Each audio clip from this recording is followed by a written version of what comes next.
Hello everyone, in this video I'm going to show you how to get Google Calendar. So it's super simple. You are just going to open the Google Chrome and click the grid icon in the top right.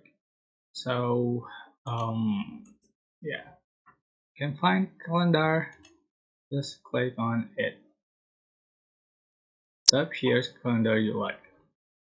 So here you can create the event tags or appointment schedule, and you can change sport appearance, just day or just week or small here,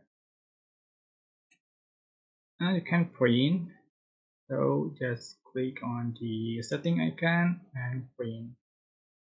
All right, that's how to get the Google Calendar. I hope this information helpful for you.